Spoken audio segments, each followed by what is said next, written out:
warahmatullahi wabarakatuh. Kami dari kelompok 2. Perkenalkan, nama saya Herman Suprantono. Saya Sofyan Sauri. Saya Guru Restu Islami. Saya Yohanes Immanuel Lalebea.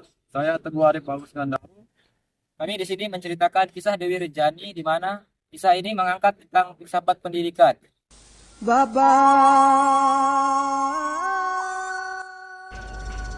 Gunung Rinjani merupakan gunung berapi tertinggi kedua di Indonesia dengan ketinggian 3.726 meter di atas permukaan laut. Gunung yang menjadi salah satu gunung api terindah di Indonesia ini terletak di Pulau Lombok.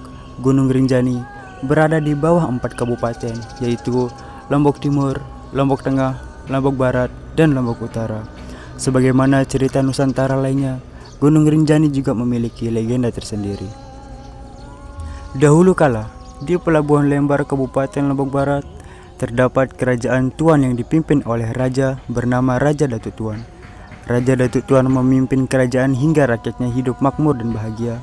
Namun, Raja Datuk Tuan sendiri sering bersedih hati karena sudah lama Raja Datuk Tuan hidup bersama Permaisuri Dewi Emas hingga usia mereka tua. Akan tetapi, mereka belum juga memiliki anak.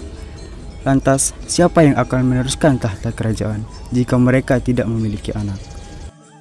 Istriku Dewi Mas, aku mohon maaf jika ini menyakiti hatimu. Bolehkah aku meminta satu permintaan padamu? Tentu saja, Raja Datuk Tuan, suamiku. Katakan saja. Kita sudah lama menikah, tapi belum juga memiliki anak. Aku khawatir kerajaan ini tidak memiliki pewaris penerus kerajaan. Dewi Mas, maafkan aku. Aku harus mengatakan ini. Bolehkah aku menikah lagi? Sesungguhnya berat hati.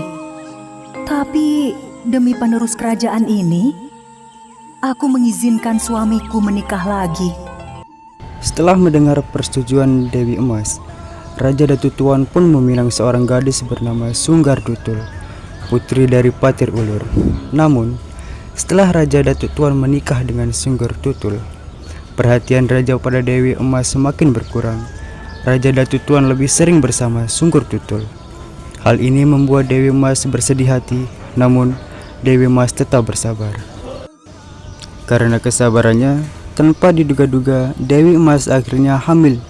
Dewi Emas sangat bahagia, mimpinya memiliki anak menjadi kenyataan. Kabar bahagia ini pun sampai pada Sunggar Dutul. Dia iri dengan kebahagiaan Dewi Emas. Dia takut raja akan kembali perhatian kepada Permaisuri. Dia pun membuat rencana buruk untuk menyingkirkan Dewi Emas dari istana kerajaan. Suamiku, bagaimana bisa Permaisuri Dewi Mas hamil?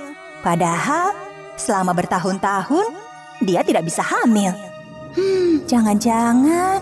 Oh, tidak. Aku khawatir ini menjadi aib kerajaan. Apa yang kau sampaikan benar juga, istriku. Aku akan mengusir Permaisuri Dewi Mas dari kerajaan. Ini semua demi nama baik kerajaan. Raja Datuk Tuan pun memanggil Dewi Emas. Aku tidak ingin kehamilanmu menjadi aib bagi kerajaan. Karena itu, aku minta padamu untuk meninggalkan istana ini sekarang juga. Tapi suamiku, aku adalah istrimu. Ini tidak mungkin. Tolong, jangan usir aku dari istana ini. Tolong. Namun, permintaan tolong Dewi Emas tidak dihiraukan oleh Raja Datuk Tuan. Ia meminta para prajurit untuk membawa Dewi Emas keluar. Setelah melalui perjalanan panjang, Dewi Emas akhirnya tinggal di Gili dan ditemukan oleh seorang nahkoda. Setelah bercerita pada sang nahkoda, nahkoda itu pun membawa Dewi Emas ke Pulau Bali sesuai permintaannya. Dewi Emas melahirkan anak kembar, laki-laki dan perempuan.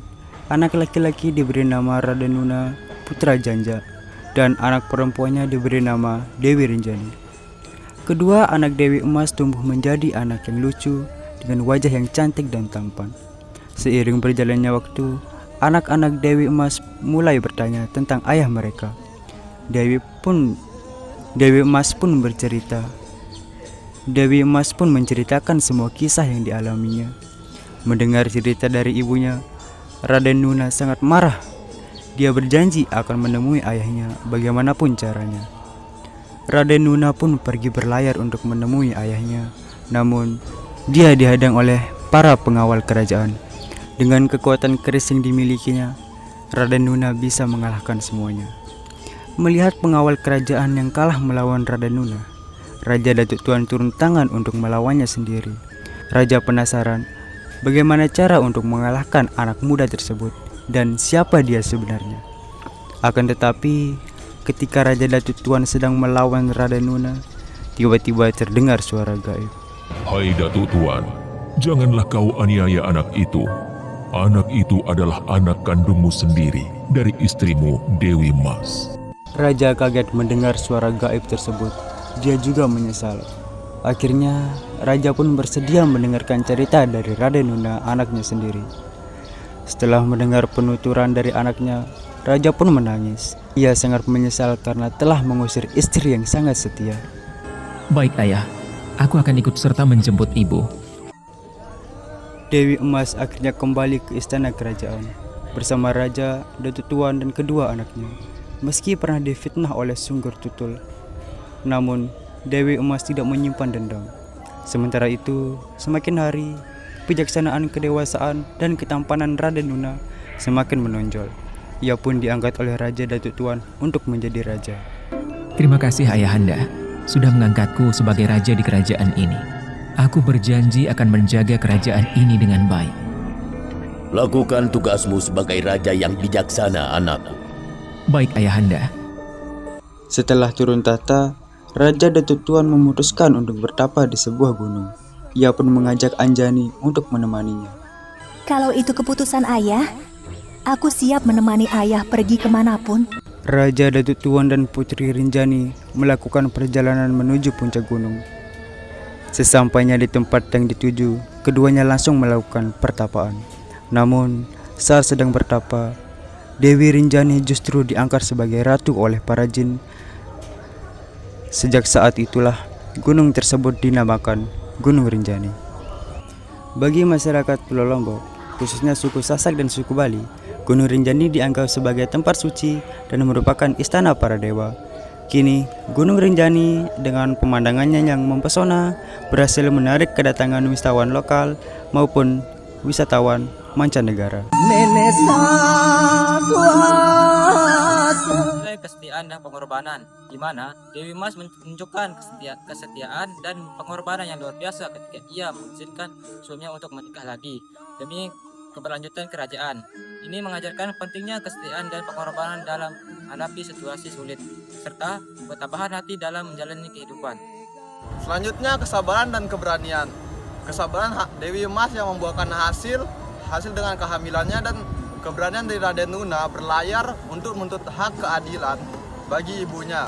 Dari sini kita belajar kesabaran dan keberanian adalah kunci untuk menghadapi dan mengatasi tantangan hidup. Ya, selanjutnya nilai kekeluargaan, yaitu hubungan antara Dewi Emas, Raden Nuna, dan Dewi Rinjani mencerminkan pentingnya kekeluargaan dan dukungan satu sama lain. Pendidikan yang harus menanamkan pentingnya menghargai dan menjaga hubungan keluarga. Selanjutnya kebijaksanaan dalam pemimpinan. Pengangkatan Raden Nuna sebagai raja oleh Raja Datuk Tuan mengajarkan bahwa kepemimpinan yang membaik harus didasarkan pada kebijaksanaan, ketampanan hati, dan keadilan. Pendidikan yang harus kita ambil yaitu mendorong pengembangan kualitas-kualitas ini dalam diri setiap individu. Selanjutnya, makna spiritual dan filosofis.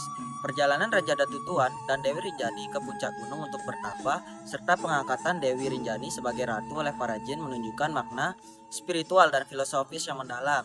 Pendidikan harus mencakup aspek spiritual dan kontemplatif untuk pengembangan diri yang holistik.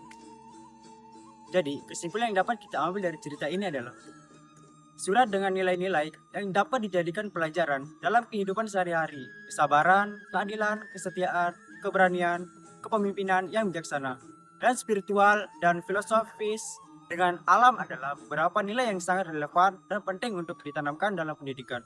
Melalui cerita ini, kita dapat belajar bahwa meskipun hidup penuh dengan tantangan dan rintangan, dengan nilai-nilai yang baik, kita dapat mengatasinya dan mencapai kebahagiaan serta kedamaian.